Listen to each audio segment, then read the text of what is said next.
Hey guys, so we wanted to come back and talk about what we kind of ended our last video with of what is it like going through a conversion process with 5 kids? Raising 5.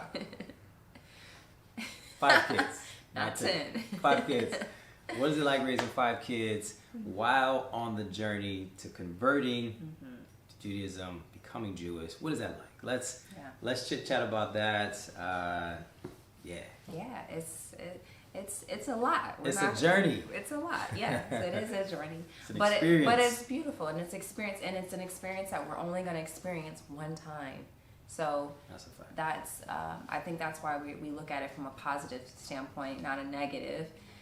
Is it chaotic sometimes and a lot going on? Absolutely. Every I mean, day. who's going to say it's like, perfect with raising 5 kids and 3 of them are under the age of 4, right? So Right. It's not something that's an easy task, but we do our best to do what we can, and especially with learning, and like we go to classes, like we even have classes that we attend every week of learning, right? And so I still make that a priority. I remember actually making it a priority after giving birth to our recent baby. It was like 3 days later and I still went to class. But like we said, we'll never do this again. And so I think we're embracing every single moment and doing the best that we can with how many kids that we have and the responsibility that we do have, as parents. Yeah, I think you said it. You have to know every day, I'm just going to give my best. Yeah. That's it.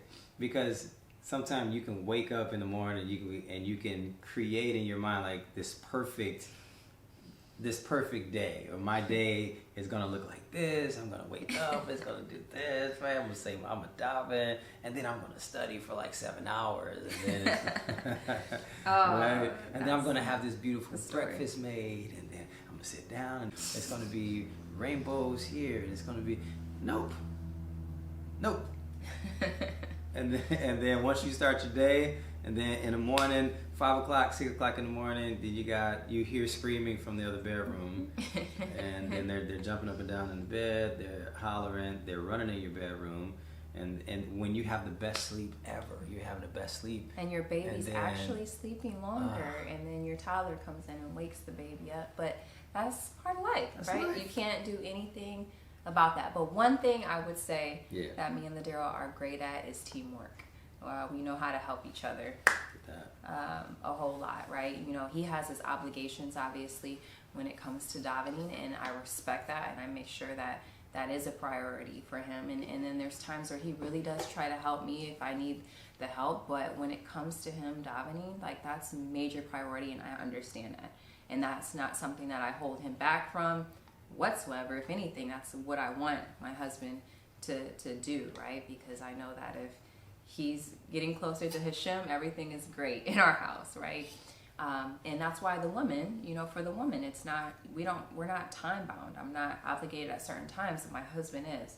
So when it comes to me having to daven, or to, for me to get my prayers done, I make sure that I can get it done when it's a time that I can get it done and it makes sense.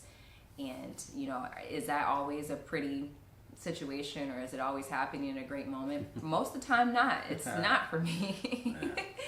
But we make it happen, and I think we work really well together. We definitely we definitely make a good team, for sure. And for us, we have to constantly remember that we're becoming this, right? This is a new life that we're coming into, and so that's why it's important to to be like, all of this is practice for us, so that this is practice to learn what it's like to live a Jewish life. Like she said, me waking up in the morning, make sure I go to shul and I go daven, and then I'm setting aside time to pray, and I'm also setting aside time to study and to learn, and there's a lot of learning that needs to happen on this journey. When you're in the conversion process, you gotta learn a lot. On so many different levels. There's halakha you gotta learn. You gotta learn about Shabbos, you got to learn about family purity, you got to learn about kashrut, right? All these different things. And so having a family of 7 to have to prioritize your learning time, your spiritual time, your marriage time, time with kids, you know, it's a lot. And sometimes, we'll be honest, sometimes it is like, whoa. You know what I mean? Sometimes we have those moments where we're like, yo, let's go take a walk. You just gotta take a breather and take a break and step back. And just like we said in our last video about having grace, like our kids, you know, giving them grace and time, you have to have that same grace with yourself on this journey, because it's not gonna always look the same. It's not gonna be this like, oh, it's just a smooth road, especially when you have kids. Like you have, it's not just you and your husband, like on this journey. You have a responsibility for other little people, right? And so you definitely have to have grace when it comes to that journey, and with yourself, and with learning and studying. And a lot of the time, your studying and learning is going to be at nighttime when your kids are asleep, because all of our kids are asleep right now. Yeah. And that's just when the time we prioritize. So you got to find that time that works for you. And you might be tired, you might be exhausted, but if you want it that bad, when it comes to converting, you're going to make it happen. You're going to figure it out. And that's what's beautiful about the journey, you know, as well too, is that you have to fight for it. You definitely have to fight for it. It's a fight for sure. Every day. And like she said, you know, it's very important that you have to figure out what works best for you, because everything that we're saying, you can't just say, oh, that's just going to work for me. You know, it may not, you know. And so you got to find systems. Like she said, you know, one thing that works for us is we study a lot at nighttime. We do a lot of different things at night. When you got 5 kids, like what you gonna do in the daytime? The daytime belongs to those babies, you know.